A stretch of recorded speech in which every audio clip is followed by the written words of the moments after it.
location well. At beautiful Bethpage State Park. Spent a lot of hours there. Great place. Thank you very much and good afternoon. We're here today to discuss the menace of MS-13. It's a menace, a ruthless gang that has violated our borders and transformed once peaceful neighborhoods into blood-stained killing fields. They're horrible people, by the way.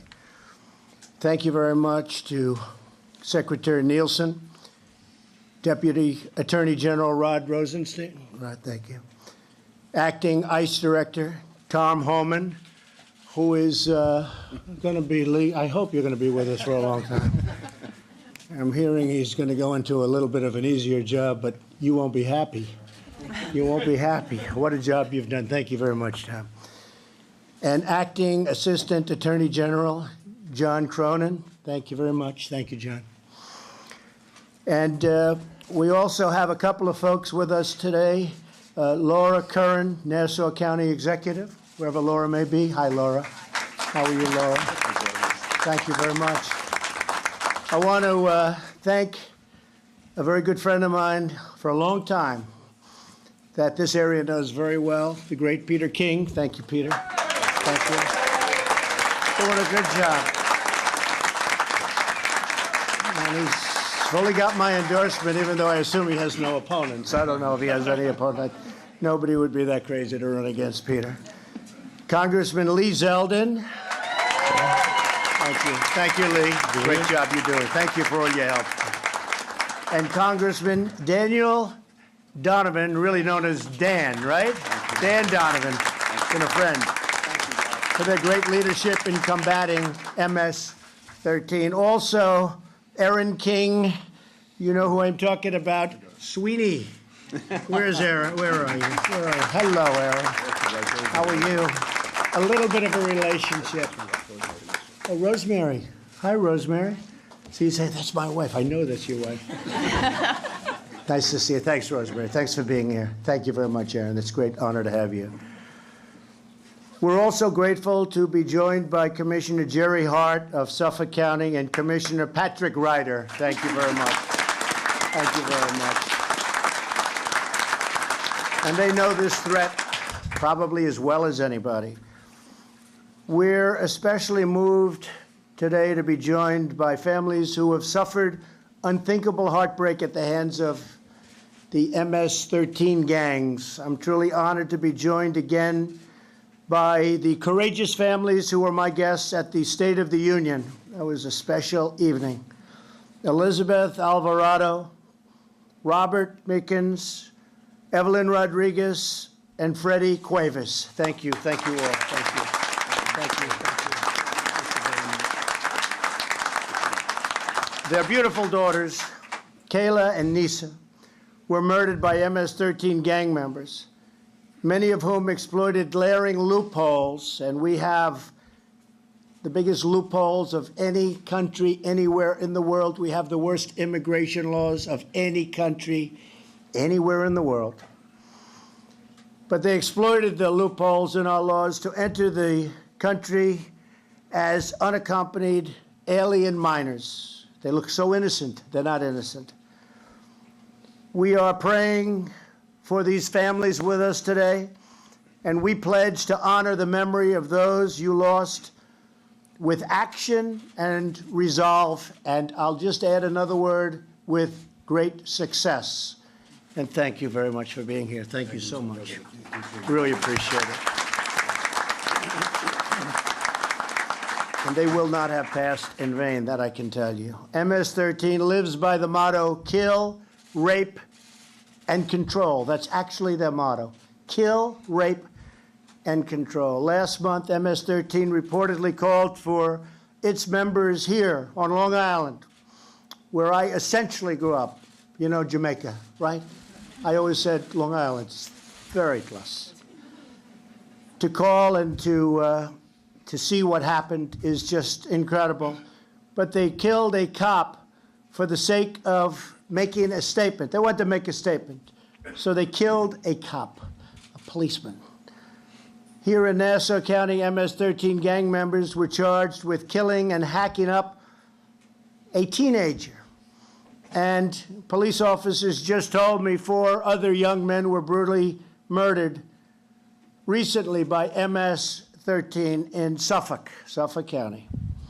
In Maryland, MS-13 gang members are accused of stabbing a man 100 times, decapitating him, and ripping out his heart. Police officers also believe the MS-13 members beat a sex-trafficked 15-year-old girl with a bat 28 times, totally disfiguring a beautiful young woman. In Texas, 2 MS-13 gang members were charged after kidnapping, drugging, and raping a 14-year-old girl. They then murdered her and somebody else. Crippling loopholes in our laws have enabled MS-13 gang members and other criminals to infiltrate our communities, and Democrats in Congress refuse to close these loopholes, including the disgraceful practice known as catch and release. That's you catch them, you write up a little piece of paper that's meaningless, and then you release them. And they go all throughout the country, and they're supposed to come back for trials. They never come back, or very rarely. It's the rare person that comes back. Democrats have to abandon their resistance to border security so that we can support law enforcement and save innocent lives. And I noticed recently where Democrats, Nancy Pelosi as an example, are trying to defend MS-13 gang members. I called them animals the other day, and I was met with rebuke. They said, they're people. They're not people. These are animals. And we have to be very, very tough. So I'd now like to turn this over to a man, really, he has been a great friend of mine, a tremendous supporter, and I've always been a supporter of his, Peter King. He does an incredible job, and nobody knows this situation and this horror show and these laws, how bad they are. Worst in the world, better than Peter King. Peter? Thank you, Mr. President. Thank you very much. And let me say what... Thank you. Thank you. Thank you. Mr. President, so an honor is to have you back here on Long Island. As you say, you're a neighbor. You were in Suffolk County last year, Nassau County this year, and you, more than anyone in the country, is highlighting the evil of MS-13. I congratulate you. I thank you for leading this effort. They are horrible, vicious, rotten murderers, and you are really leading the charge, and thank you for doing this.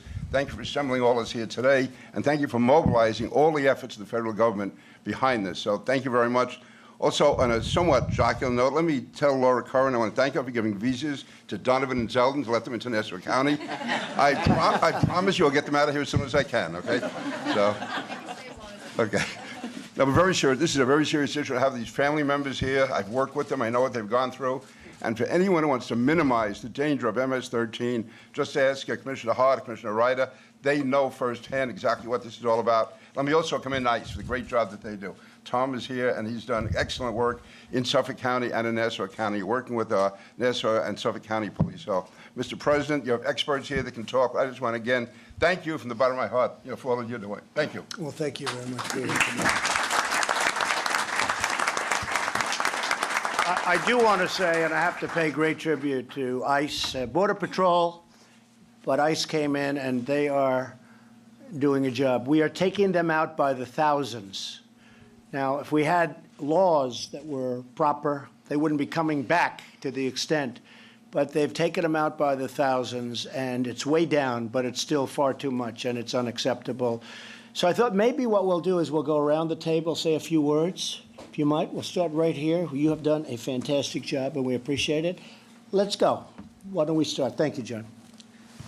Thank you, Mr. President.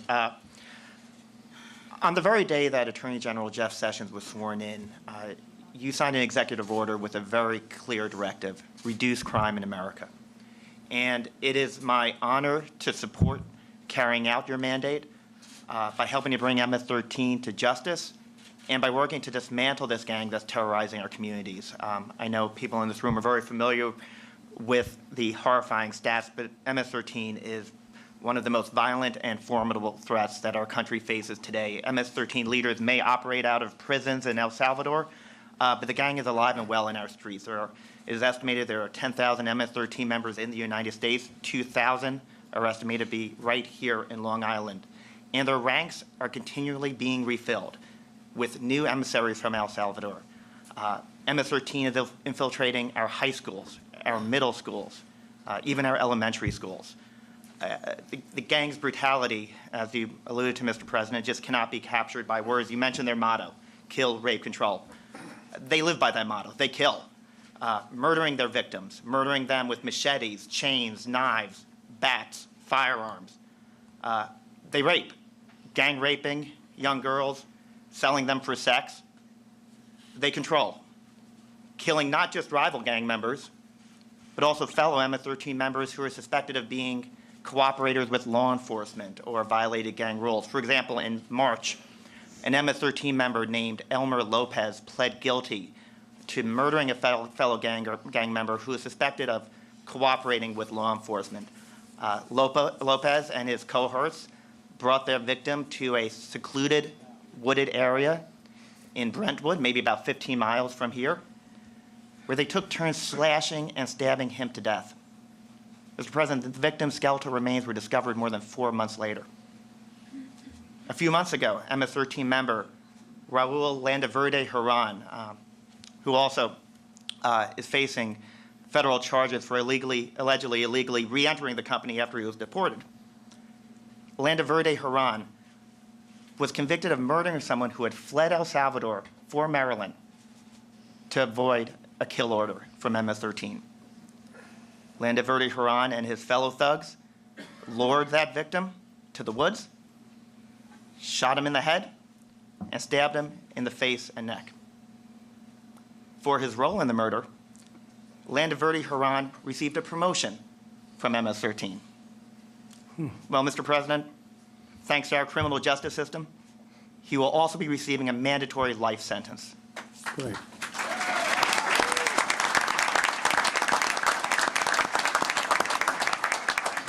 And to give one other example, Mr. President, last November, Yerman Hernandez Ordonez, a Honduran national who was illegally in the United States, was sentenced for his role of an MS-13 murder in Virginia.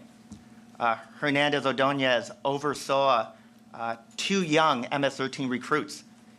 They were tasked with murdering a rival gang member to gain admission into MS-13. After 2 failed attempts to shoot the victim almost managed to flee. But Hernandez Ordonez made sure he didn't get away. He chased him down, caught him, and brought him back. The 2 recruits then shot their victim in the head and were initiated into MS-13 later that same day. Mr. President, these and the disgraceful examples that you mentioned in your opening remarks are just a small sample of the unspeakable violence of MS-13. But we are hitting MS-13 hard with targeted prosecutions across the country, including right here in Long Island. We are surging federal prosecutors, surging them to the border to prosecute immigration offenses, surging them to U.S. Attorney's Office around the country to prosecute violent crimes. We're working with our partners in Central America, work that has resulted in thousands of arrests of MS-13 members. We want these savages incapacitated before they can try to cross over our borders. We cannot and we will not permit our country to be a playground for MS-13 to pursue its murderous mission. Dismantling violent gangs is the top priority of this Department of Justice under Attorney General Jeff Sessions and Deputy Attorney General Rod Rosenstein, and it will remain such as we continue to use all law enforcement tools at our disposal to rid our streets of the scourge of MS-13. Thank you, Mr. President. Thank you very much, John. Great job. Thank you. Great job, John. Tom? All right, Mr. President, I want to, first of all, I want to thank you for your leadership on this issue. I want to thank the Secretary. I couldn't ask for 2 better bosses that take border security and public safety more seriously than you all. I also want to give a shout out to law enforcement officers in this room, the ones that carry a badge and gun every day and put their lives on line for the communities. We got a president unprecedented support for law enforcement, and I thank you for that. As a 33-year veteran law enforcement, you're doing a tremendous job. You got the backs of law enforcement, you got their six, and we appreciate it. Thank you. Thank you. No, I'm much older and blinder than John, so I got to wear my glasses because there are some important numbers I want to read to back you up on the statements you made coming here, because a lot of times you're questioning about it. So I want to read some numbers. I want to thank Rod and John for partnership. They are stepping up. We are prosecuting more MS-13 members and gang members in the history of ICE. ICE is working hard to ensure the United States does not become a safe haven for these criminals.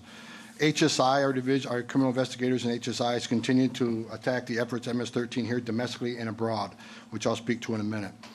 We have doubled our arrests of MS-13 members under your command, President Trump. In FY17, the first year, HSI ICE arrested 896 MS-13 leaders, members, and associates.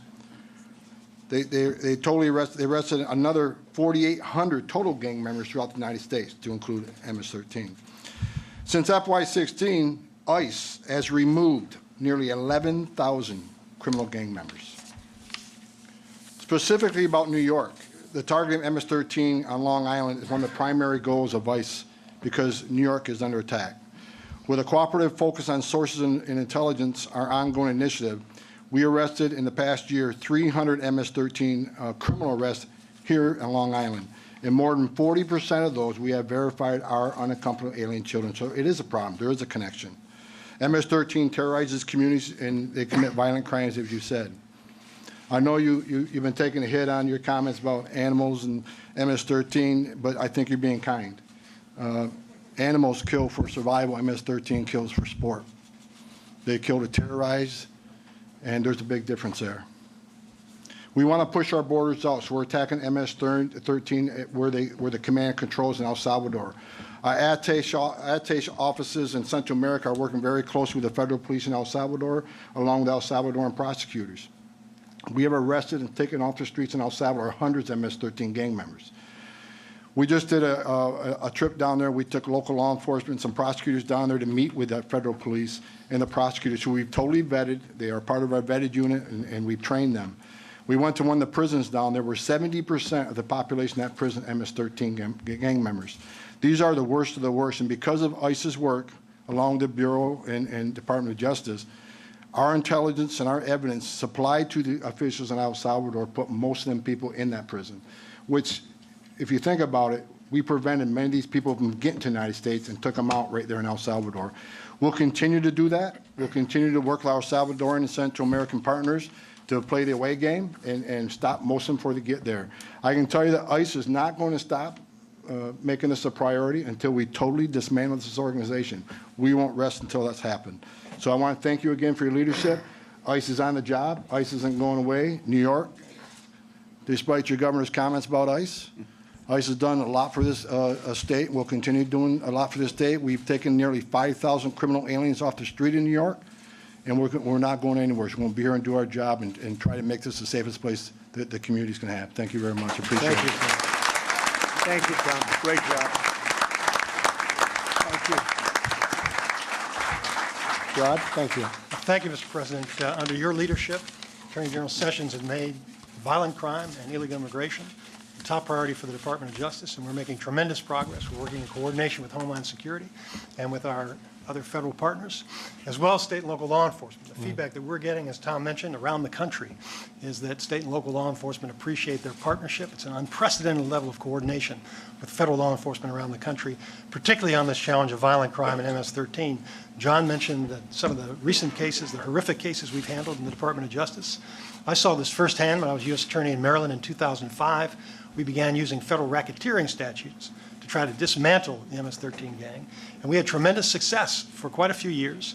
But we found in recent years a resurgence of MS-13 in Maryland and the D.C. area, and it was fueled by illegal immigration and particularly by the challenge of unaccompanied minor children. And there are several loopholes in federal law that facilitate this, that create a particular problem for Homeland Security and for us with regard to unaccompanied children who enter the United States illegally.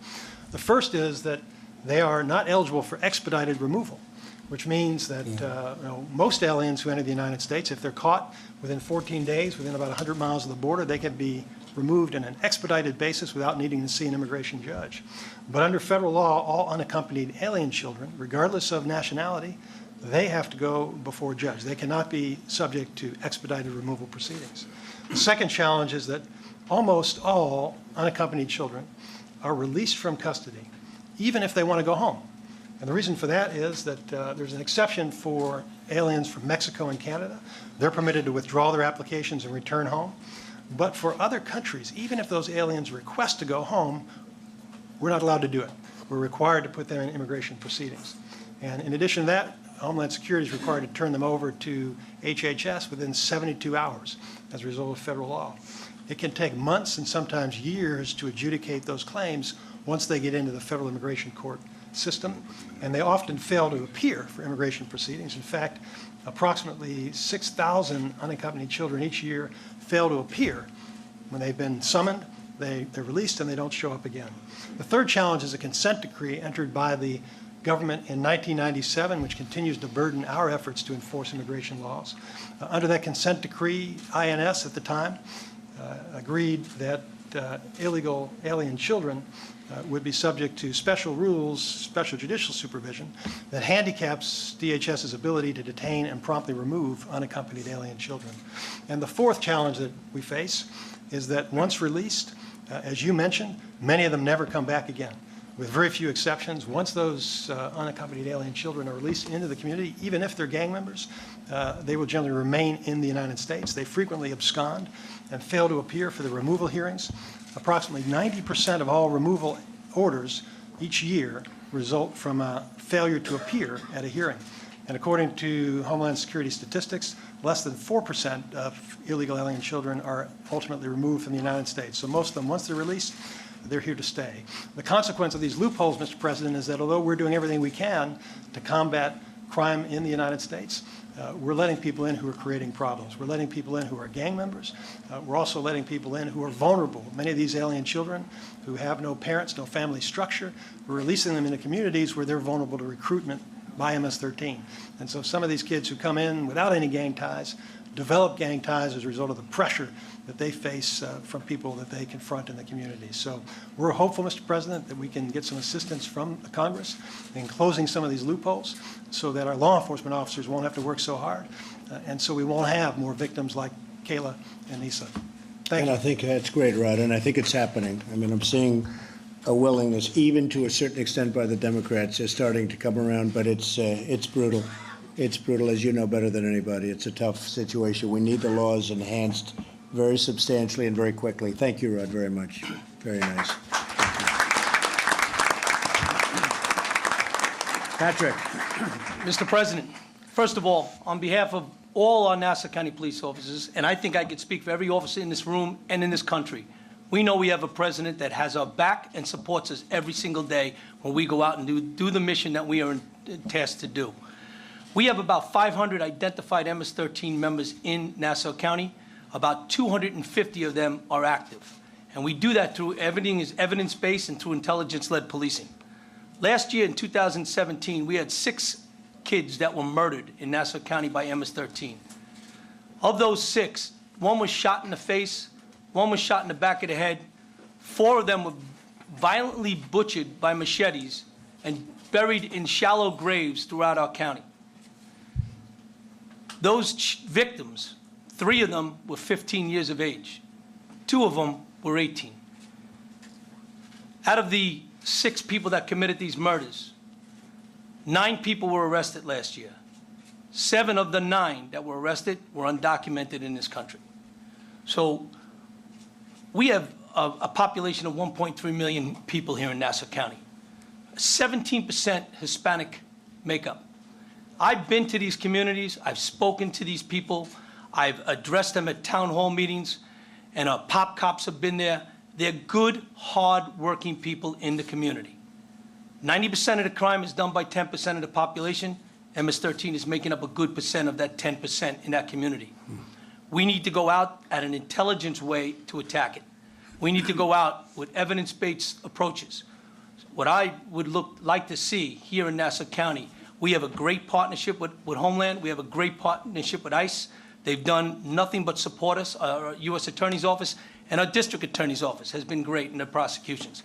We need to get a little bit better on our intelligence sharing and information, and that starts at the border, where that information can flow up to the states, that we know who, why, when, how. And again, that gives us a better way to approach it. So we don't burn the bridges and the relationships with those communities that we spent so much time building, that they want to come to us and support us. And the youth programs in those communities, whether it's a police youth academy, a PAL program, they're the kids that are being influenced and turned into the gangs, as you heard before. They're the kids that we need to reach now, not later, now, before some of these gang members push them into it. Most of the murders that have occurred here in Nassau County were done because somebody wanted to get into the gang, and part of the initiation was to take a body. And these are innocent kids that are out there lured into these wooded areas with alcohol and the potential of sex and drugs. If our intelligence is better, if our evidence-based approach is better, and our community relations stay strong, we can make a difference and turn the tide on that. And that we're going to look to you for all that help, sir. Thank you very much, Brad. That's great. I appreciate it. Thank you. Great job. Very good. You've done a fantastic job. Robert and Elizabeth, we're going to save you for a couple of minutes. We want to hear from a couple of these politicians first, right? And then we're going to get to the real story. We appreciate it. Dan, go ahead. Thank you, Mr. President, and I'd remind you, we're public servants, we're not politicians. But thank you for your leadership here. This is our second visit. This is our second visit here to Nassau County. It's the second time that through your leadership you came here, because this community is hurting. Behind you is a sign that says, secure our borders, protect our communities. That's one sentence with a comma in it. If we do one, we achieve the other. And it's the one thing that you've been trying to do for the 15 months that you've led this nation. We need border security. We need tougher immigration laws. We need to help communities like this. The examples, I was a prosecutor for 20 years, Mr. President. I was 8 years in the Manhattan DA's office. I was deputy chief of the Narcotics Bureau, where we saw vicious gang assaults and murders. I was 12 years as the Staten Island District Attorney, as you know. I have never seen the viciousness like you just described in your opening remarks. We're here to help. These brave people, Pat, John, Rod, the folks on the ground, they're enforcing laws, but we have to make the laws. And we learn a lot by listening. That's why I'm so grateful that you're holding this roundtable, because a lot of what Lee, Pete, and I will do when we go back to D.C. is take the information we learn here and implement them into our laws. On the way up with you, the Secretary is describing to us how after a criminal is convicted and they're illegal, if their home country doesn't take them back in 6 months, we have to release them back in the community. Well, what country would take back these people that our fellow crime fighters have just described? Nobody would take them back. We have to change those laws, Mr. President. Thank you for your leadership. Thank you for your commitment to protect our nation, and thank you for your support of our law enforcement officers. Good. Thank you very much, Dan. And thank you, Dan. Just before we get to the Secretary, I have to say that many of these countries we give tremendous amounts of aid to, tens of millions of dollars. And we're working on a plan to deduct a lot of the aid, because I happen to believe that it's not so hard. You know, they'll let you think that they're trying to stop this. They're not trying to stop it. I think they encourage people from leaving. They don't want the people that we're getting in that country. So we're going to work out something where every time somebody comes in from a certain country, we're going to deduct a rather large amount of money from what we give them in aid, if we give them aid at all, which we may not just give them aid at all, because despite all of the reports I hear, I don't believe they're helping us one bit. And maybe that's the way life is, but they're not helping us a lot based on the fact that we know where these people are coming from. So we're looking at our whole aid structure, and it's going to be changed very radically. It's already started. All right? Thank you very much, Dan. Secretary Nielsen? Yes, sir. I might just talk loudly, if that works. So I just want to thank you, as always, for your leadership on behalf of the largest law enforcement agency in the federal government. We so appreciate your leadership, your support. I know Tom and Tom folks do. I always tell them that I will always empower them and support them, but you enable me to do that. So we thank you always for your leadership.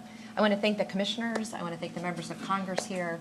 And most importantly, my thoughts and prayers continue to go out to the families that are here today.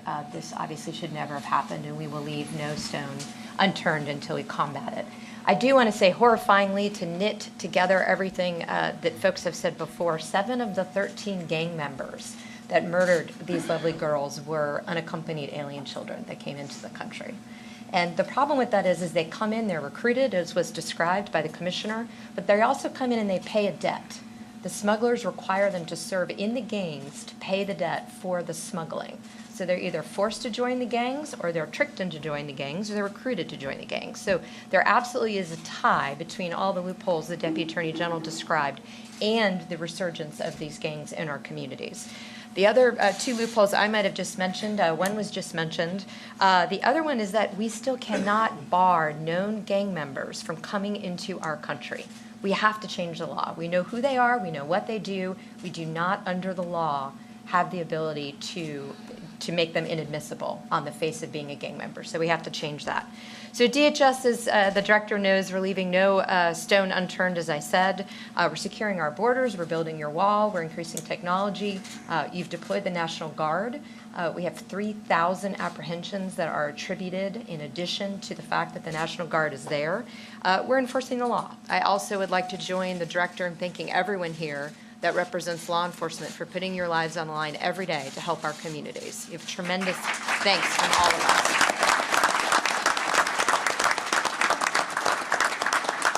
The arrests under your leadership are up 42%. So the men and women that you have empowered are out there doing their job every day. We're cracking down on fraud. We have a 315% increase in adults who are using children to pose as a family to come into this country illegally.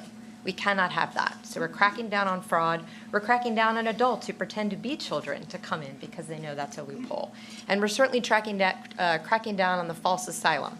If you want to come here for family reunification, that's not asylum. If you're coming here to seek a job, that's not asylum. Those are not legitimate reasons under the law of the United States. We will not grant you asylum. We are going after the gangs. Director Homeland talked a lot about that. We're protecting children. We need to protect all the children that do come here. So we're increasing background checks to make sure that when we do, through HHS, hand over a child to a sponsor or alleged family member, that they are, in fact, either a family member or somebody who is not a convicted criminal, smuggler, or trafficker. And finally, we're pressing Congress, and I will continue to do that. I had many conversations on the Hill this week. I have made it my duty. I appreciate the members being here for that reason. But we will close these loopholes, and we will take our communities back under President Trump. So thank you all for being here. Thank you, Chris. Thank you. Great job. Thank you.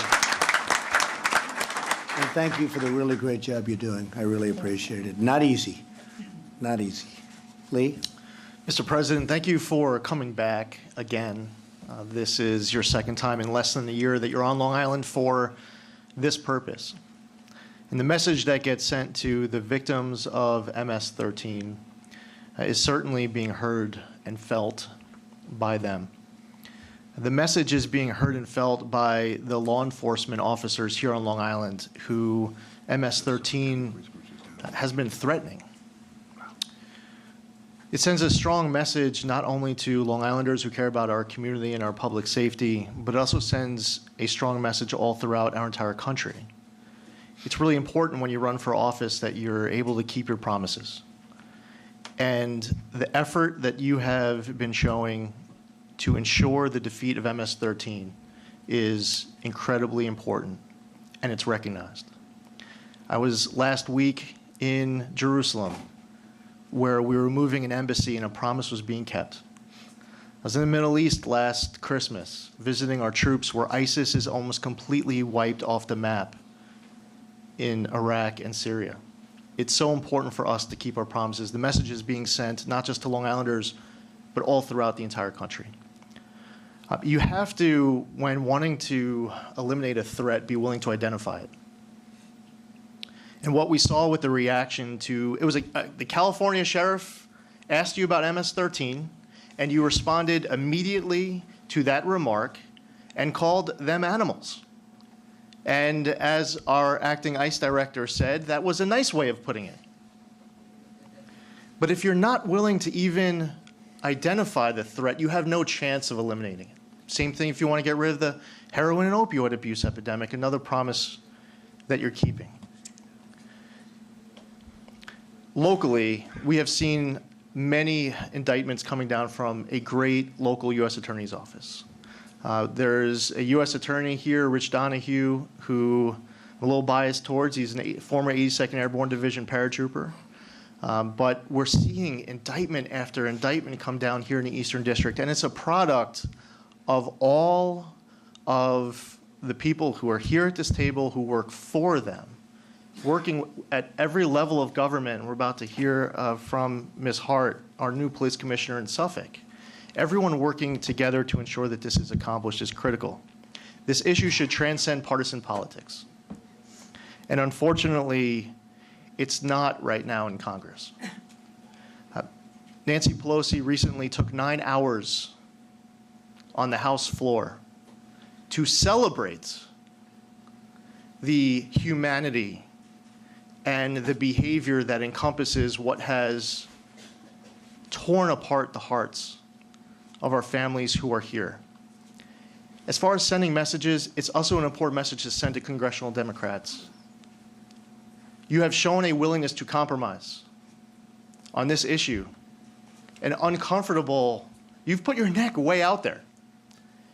And you're, in a way, you end up negotiating against yourself when the congressional Democrats just refuse to work with you. It's obstructionism. There are people who are in Congress who have pledged to oppose and obstruct everything and anything, saying they cannot work with you because if they work with you, they'll legitimize your presidency. You were elected president of the United States. They were elected to serve in Congress. They took an oath. They need to protect our constituents here. They need to protect their own. They need to work with you because you're putting your neck out there on the line. They need to do it as well, even if they're taking a tough vote for their constituents.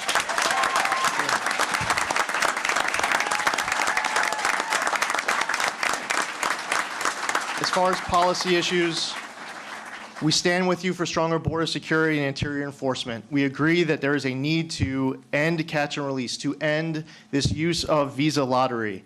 Beyond just the worst offenses that we've heard a lot about are all of the other offenses that aren't the high-profile incidents that we hear about in the national media. It's the drug trafficking that takes place here on Long Island and elsewhere. It's the sex trafficking that takes place on Long Island and everywhere all throughout our entire country. So all these policy issues are really important. Securing entryways is important, not just to keep out people who shouldn't be entering our country illegally, but also keeping things out of our country that should not be entering our country illegally. And as you know well, and I appreciate your leadership on the heroin opioid abuse epidemic, that is something that has been a huge impact on Long Island as well. Finally, we discussed it once before when you also, and I like to report back to my constituents, this isn't just something that we're talking about while you're able to come here to Long Island, but also meetings that have taken place at the White House and other efforts that are underway.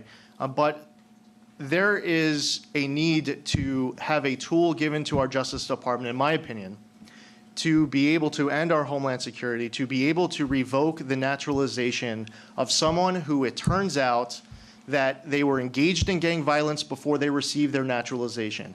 Or if it's 6 months later or 2 years later, they engage in gang violence, they should have their naturalization revoked. I introduced after our last meeting the Protecting Our Communities from Gang Violence Act, H.R. 5065. I look forward to working with you on all of this. And I just really want to thank all of the fine, distinguished people who are here at this table. And also to everyone watching at home who's standing with our president. It's an important message to send, whether you vote for a president or not. His success is our success as Americans. And as Americans, you should be rooting for this man to be successful as President of the United States. Thank you, Lee. Thank you. And you bring up a name, U.S. Attorney Donahue. Where are you, please? U.S. Attorney. He's out of the country. Oh, okay. Otherwise, he would be here. I'm just trying to figure out why we didn't introduce him. only because he's not here. But he's doing a great job. Yes, he is. Good. Thank you very much. Jerry? Thank you, Mr. President, and thank you for this opportunity Thank to speak you. with you today on this important topic. I represent the hardworking men and women of the Suffolk County Police Department, and I echo my partner, Patty Ryder's sentiments to thank you for your leadership on this critical issue. Just 2 years ago, in 2016, Suffolk County experienced some of the most devastating and tragic events in our county's history. On September 13th, 2016, Nisa Mickens and Kayla Cuevas, two beautiful young girls, were killed in a senseless, violent, and outrageous manner. These high school students were murdered shortly after one of the girls had argued with an MS-13 member in school. Days later, the skeletal remains of 3 young men were discovered in Brentwood, all of whom are believed to have been murdered by MS-13. Over the next few months, the murders continued and culminated in April of 2017 with a quadruple homicide in Central Islip. These killings shook our communities and sparked a commitment among the Suffolk County Police Department to form a gang eradication strategy to protect our residents and get these MS-13 members off our streets. As a result, the Suffolk County Police Department has worked extensively with all our law enforcement partners to implement a multi-pronged strategy, enhanced and targeted police presence, increased collaborative efforts to gather, collect, and share intelligence, relentless targeting and enforcement of known MS-13 gang members for arrest, prosecution, and removal. Federal prosecutions of MS-13 gang members and its leadership under the RICO statute. A strong emphasis on community relations and significant investments in gang prevention and intervention strategies with a particular focus on unaccompanied alien children. Since September of 2016, the department's multifaceted approach has resulted in 355 arrests of 235 MS-13 gang members. There has not been an MS-13 murder in Suffolk County since April of 2017.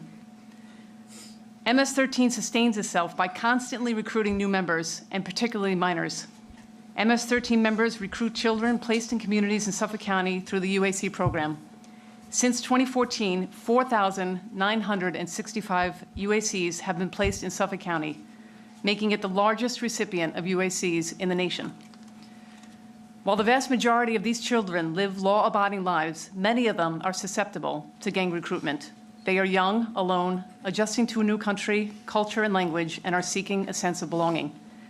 This is compounded by the fact that the sponsors of these children, in some cases, prove not to be suitable guardians. The current vetting and screening system of sponsors is in dire need of improvement. It's vital that if the federal government places UACs in our community, it's only after proper screening of sponsors, followed by measures to ensure proper guardian compliance. Your assistance in this oversight would be crucial. As I mentioned, the Suffolk County Police Department has enhanced and targeted police presence and patrols in affected areas in order to effectively destabilize this gang. We will continue to utilize this strategy and assign manpower wherever it's needed. We will not let up. The department is committed to eradicating MS-13 from our community. We are grateful for the commitment and support of the President and the federal government on this important matter. Within the last year, the Suffolk County Police Department received a grant of $500,000 through the Project Safe Neighborhoods, and I thank you for that. However, we could certainly use additional funding to assist in offsetting additional policing efforts and costs moving forward. I can't miss out on that opportunity. You're right. Mr. President, we appreciate this opportunity to speak with you. We are committed to having this dialogue further in order to protect and serve all the residents of Suffolk County, and I thank you. Well, thank you very much. Thank you. Thank you very much. And you're right, and you should get more. I think what we'll do is we'll close it out with Peter later, but Robert, would love to hear from you. Sure. Love to hear from Elizabeth. Maybe you go ahead. Thank you. Thank you very much.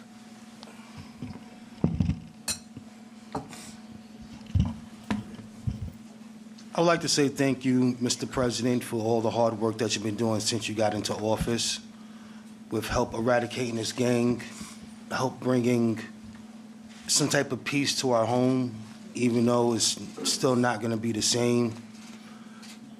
For those who don't know, who haven't been through this, we have to go through this every day. It's an ongoing struggle. It's not easy for us, especially me, to wake up look down the hallway and not see my daughter laying in her bed or me waking her up for school in the morning. It's very difficult. You know, we missed 2 birthdays of hers. This would have been their graduating year this year. And it's very sad that all these loopholes for all these past couple of years, decades, that have been allowing these criminals to come into our country, into our towns, into our states, and do whatever they want, and they feel they can get away with it. That's why, Mr. President, I'm glad that you're at the forefront of this fight and that you're taking this very seriously. This is a fight, in my opinion, that should have been happening a long time ago.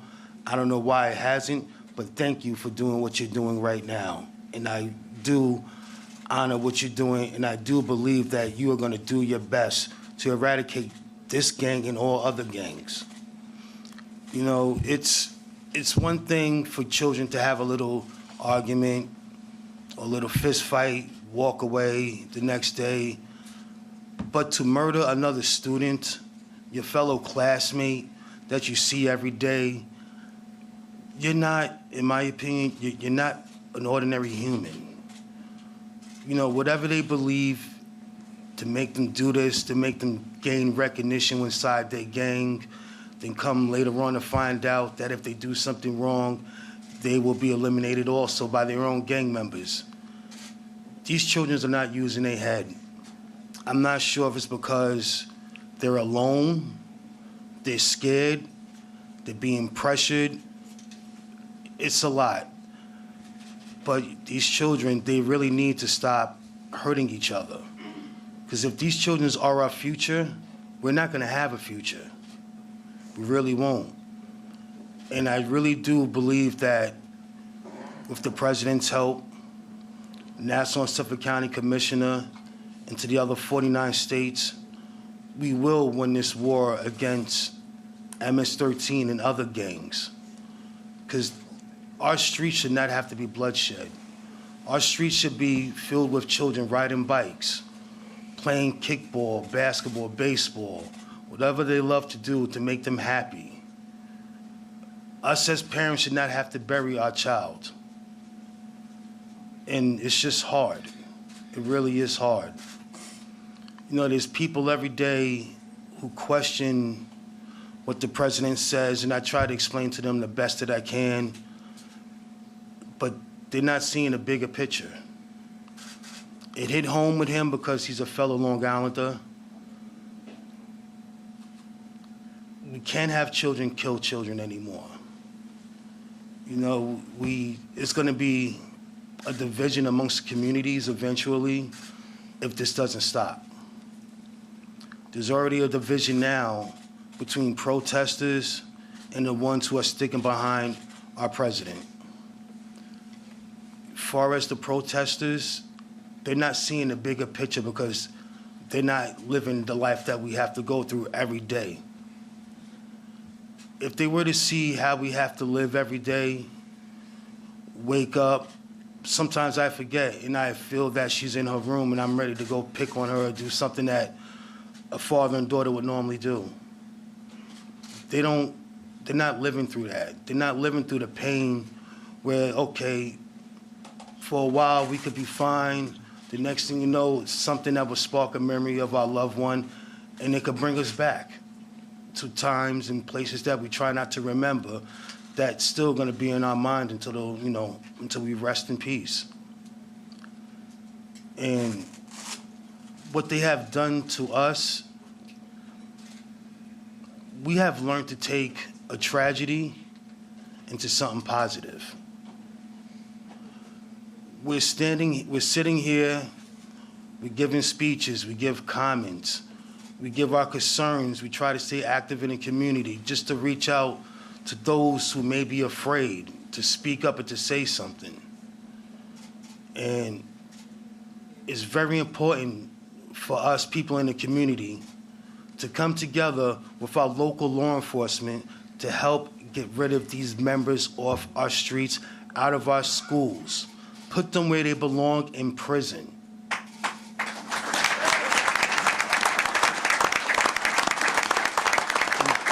And I would like to say, thank you to everybody up here on the panel for all the hard work and the dedication that you're putting forward to this.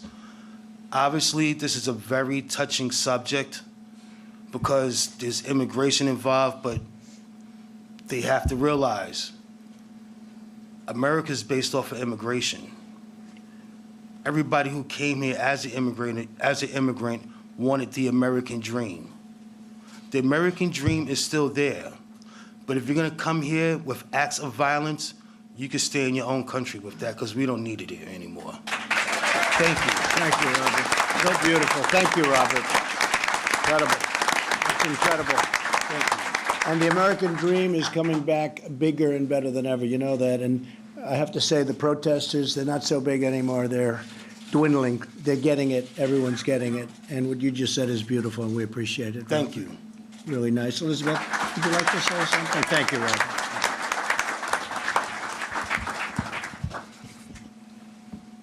Every day I wake up, I feel like she's coming home. But we have to help our children. We have to educate them.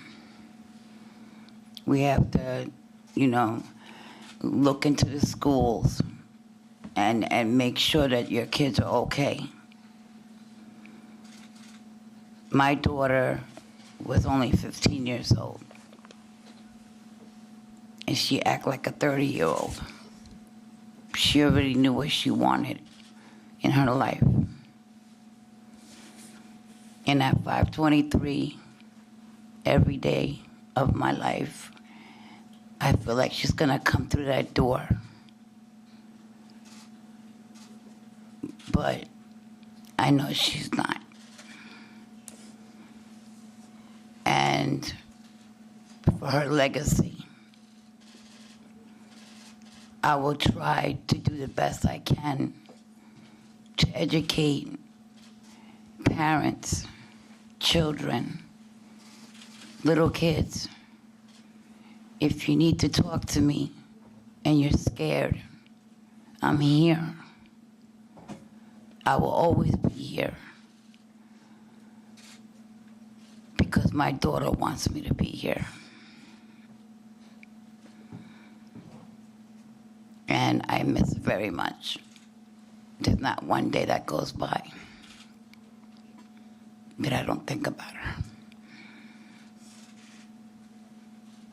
So I just hope that my message comes out, that we all need to be educated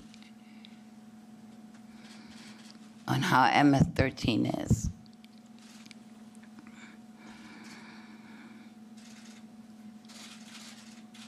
I appreciate everybody's love and friendship and meeting the president. Who would ever thought that I would do that? But I met remarkable people in my journey, and I hope you stick by me so that we can put a closure to this. Thank you. Thank you, Elizabeth. Beautiful. Thank you, Elizabeth. Thank you. We will stick by you, too. We will stick by you. Thank you. Thank you, Rob. Freddie, you want to start? You have what? Go ahead. I want to thank you for having us here today to discuss what's been going on here on the island and throughout the United States as well. Sorry. I want to thank everyone for being here. And Mr. President, thank you again for listening to us and our needs in eradicating these MS-13 individuals. My daughter Kayla was a beautiful girl. She had dreams, and they took that away from her. That's not right. On how these kids were murdered, tortured, is unacceptable. We should not be tolerating this behavior at all whatsoever. Law enforcement, thank you so much for your hard work and dedication in keeping our kids safe, our communities, and working together as one, and helping out each other with information that you guys receive. And again, thank you for Donald Trump for supporting our law enforcement to the fullest capacity that they need. You said the other day that these individuals are animals. You're correct. They are animals, and how they kill, how they get these kids and they torture them. No child should ever, ever have to suffer. As parents, we have to endure that pain, that numbness every day of our lives. My daughter, Anissa, is supposed to be graduating in a couple of weeks. We're supposed to be getting, graduation outfits, having a party. We're unable to do that. No parent should ever have to go through this at all. We have families here from the 4 boys from Central Islip. Jose Pena, Jorge, Michael, and the Jefferson. Their families are suffering every day, but they thank you for your hard work in trying to make the situation a little bit better. Please stand, please.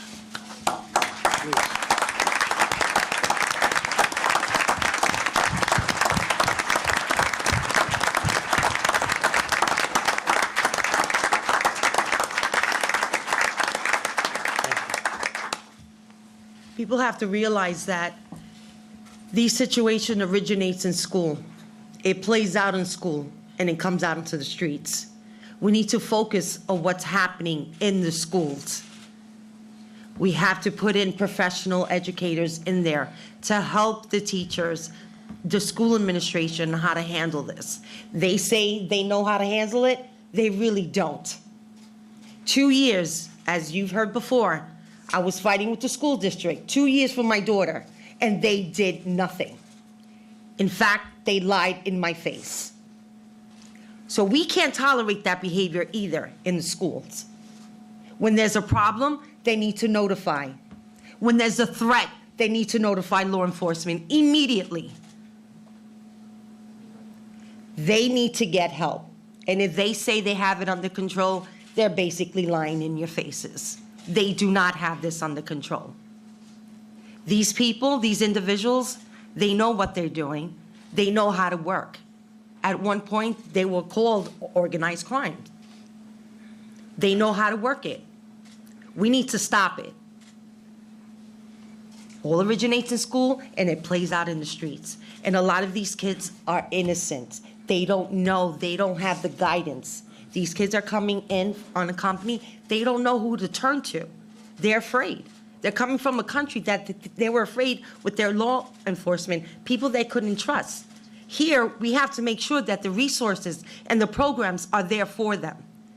And the ones that are coming in here unaccompanied, being sponsored, we need to investigate the sponsors to make sure they're legit. And that one phone call that they do for a follow-up has to be more than that. Home visits, making sure that these kids are going a straight line. They're not going off of that straight line. They need to follow rules. Whether you're black, white, Hispanic, green, purple, in and out of this space, there is a consequence. When you do a crime, there's a consequence. You're not gonna get off easy. And especially when you murder a child. That is unacceptable. Thank you.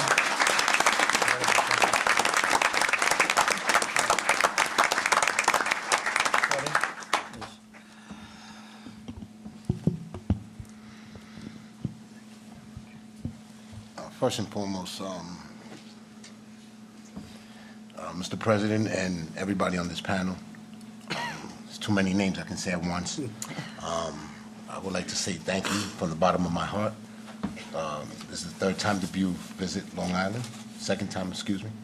And I appreciate everything and all the efforts that everybody's doing back in DC as well. And also would like to thank Peter King as well for giving us this privilege to have all the heads of departments and states to come here and realize the problem that we're enduring. My daughter was a beautiful girl. She was a person that had achievements, had goals, and those were taken from her. She's not here no longer because of the situation that these individuals, like you said, I think that you used the correct word, animals, that they are, took her away from us and destroyed her dream. We appreciate everything that's being done, and we just need to tackle the issue stronger, and hopefully we can eliminate them and make sure that it doesn't happen again to any of the families or anybody else within our world. Thank you once again, everyone. Appreciate it.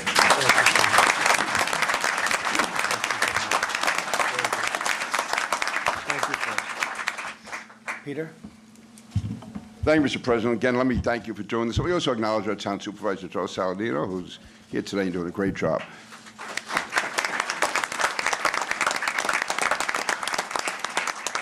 Mr. President, all I can say is, first of all, thank you for doing this. It's beyond description, the good you're doing by this.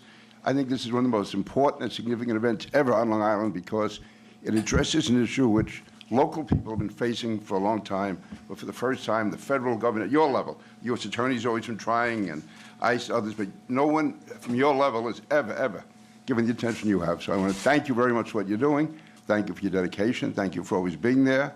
And they can protest all they want. We're with you. Thank you. Thank you.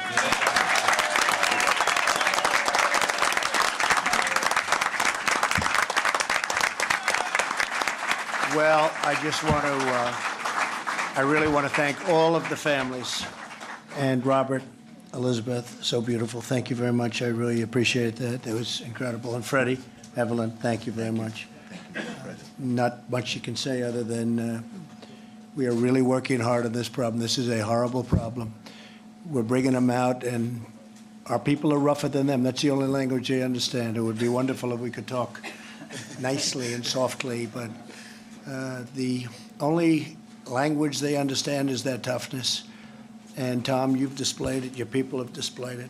Everybody up here has displayed it. Everybody. But the records are being set, but they still keep coming in. We need immigration laws. We need strong laws. And we're going to get them. It's moving. It's harder and harder for the Democrats to fight it. Look, I'd like to say it's just people doing it. They happen to be Democrats. They're very well unified in this regard. But they're starting to break up now. Finally, they're starting to break up. And the other day was actually a great day when they were coming to the defense of MS-13. They're coming to the defense, and that was the end of them because nobody understood it. Nobody. When they started rationalizing, and maybe it was the way they grew up, and maybe it was, but we're stuck with a big problem. Again, you heard the numbers. You heard what a number of the folks have said. We're taking them out by the thousands, and they're being thrown out of the country. They're being put in jails. When they're put in jails, that costs us a fortune for years and years and years as a country. But when we throw them out, they go back on the streets. They don't go anywhere. The countries don't want them. Some cases, the countries don't take them. But now with us, they take them. With the previous administration, they'd say, no, we don't want them. With us, it's a much different deal. They take them, but you don't know what they do with them. Do they let them out? Do they put them in jail? Are they incarcerated? They're murderers in many cases. Are they incarcerated? So we're very tough, but we're getting a lot tougher. But we do need law changes. We need those laws to change because we can be really smart and we can really know what we're doing, which we do. These are all incredible professionals. Everyone up here, incredible professional. But when the laws are no good, the laws are horrible. There's not much you can do beyond what we're doing. We're down on immigration, crossing the borders more than 40%. We were actually down 77%. Our economy is doing so well, people are coming across the border. The economy it's one bad thing about having a great economy, frankly. But the economy is doing so well that people are crossing the border. In many cases, they're crossing for reasons of good, but in many cases, they're crossing for reasons of really, really bad. But these people are incredible people. And I want to thank you all for being here, too. I know what you've gone through. I just want to thank you very much for being here. We are making tremendous strides. We will continue, and in a not-too-distant future, I feel totally confident that this problem, will be eradicated. We're not going to have this problem. I essentially grew up on Long Island, and when I hear Hempstead and Mineola and all of the places that I know so well, that you can't walk outside. This used to be where you'd leave your doors unlocked. You'd leave your windows open, always. And you have gang members now that are so rough, people are afraid to go outside. We have these trucks coming in. They used to call them paddy wagons. I don't know what they call them anymore. What do they call them, Tom? But we have the ice guys coming in. And I'll tell you something, the ice guys are a lot rougher than the MS-13 guys. They're rougher, they're tougher, and they're meaner. And they throw them into, I don't want to mention the name of a town, but a town that I know very well. They throw these guys into these wagons, these rolling jails, and you have people applauding. It's almost like a war where you're getting rid of somebody that's occupying your nation. And for me to go through and be in this position and see towns that I've known all my life. I grew up here. I know every one of the towns. And it's unthinkable that it's almost like an occupied territory where your children are afraid to go out. And in many cases, if they go out, bad things happen. But when you see the scene, and I saw it, Tom, I saw it, of guys being thrown right into these wagons, being taken away, and the crowd is cheering. And in one way, it's beautiful, and another way, it's terrible that we're having to even conceivably do that, especially in a place that you've known so well all your life, that was safe. I just want to thank the law enforcement, because what they go through and the restrictions that are put on them are incredible. You got to be nice. They can't be too tough. They have to be gentle. They can't touch. They can't do anything. And they do an incredible job. And people understand it. And to law enforcement, I have to tell you, because I've gotten to know the heart of this country maybe better than anybody. That's why I'm here.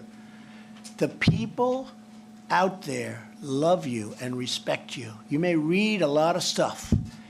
I will tell you, you are the most respected people there are. And on behalf of everybody, I want to thank you very much for what you do. Thank you. Thank you very much. Thank you. Thank you, everybody. Thank you all. Yes, you can.